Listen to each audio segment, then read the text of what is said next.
आउज़ बिल्लाहि मिनश्शैतानिर्रजीम बिस्मिल्लाहिर्रहमानिर्रहीम। प्यारे दोस्तों, उम्मीद करते हैं आप सब खैरियत से होंगे और अपनी दुआओं में हमें याद रखे हुए होंगे। आज हम आपको अपनी इस वीडियो में एक छोटी सी दिलचस्प सबक आमोज़ कहानी सुनाएंगे और उम्मीद करती हैं कि आपको ये पसंद आएगी।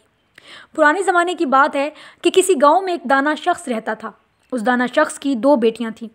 वो अपनी दोनों बेटियों की अच्छी परवरिश करके उन्हें पाल पोस के बड़ा करता है और जब वो शादी की उम्र को पहुंच जाती हैं तो दाना शख्स अपनी इन बेटियों की शादी कर देता है। एक बेटी की शादी वो किसान से करता है और दूसरी बेटी की शादी कुम्हार कुजागर यानी कि मिट्टी के बर्तन बनाने वाले से कर देता है। शादी के बाद साल बाद जाकर वो बेटियों की हाल अहवाल जानने के लिए उनके गाँव चला जाता है।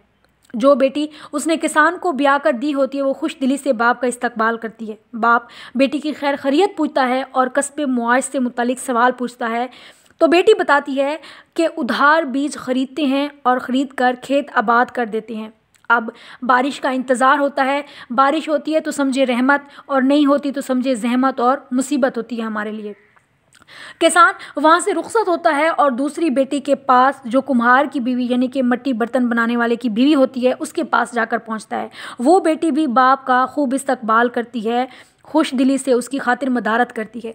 बाप बेटी से खैर खैरियत पूछता है, कस्बे मुआश से मुतालिक सवाल करता है तो वो बेटी बताती है कि हम बड़ी मेहनत के साथ कुछ बर्तन बनाकर सूखने के लिए धूप में रखते हैं। अब बारिश ना हुई तो अल्लाह का करम होगा, बारिश हो जाती है तो हमारे लिए जहमत और मुसीबत होगी। दोनों बेटियों का हाल अहवाल लेकर वो शख्स वापस घर पहुंचता है। जब वो घर पहुंचता है तो बीवी दोनों बेटियों का हाल पूछती है। वो जवाब देता है कि बारिश हुई तो अल्हम्दुलिल्लाह और अगर बारिश ना हुई तो भी अल्हम्दुलिल्लाह।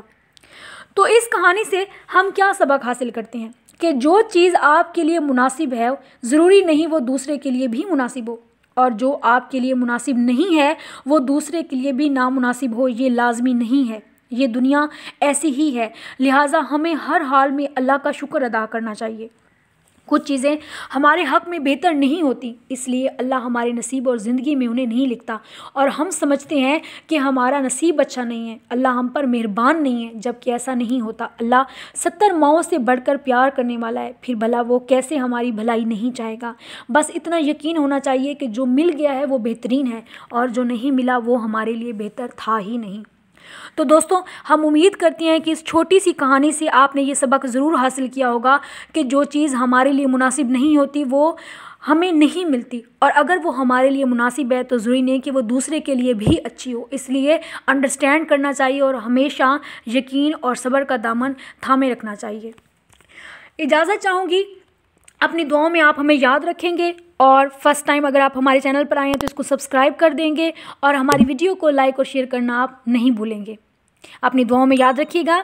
अल्लाह हाफिज़।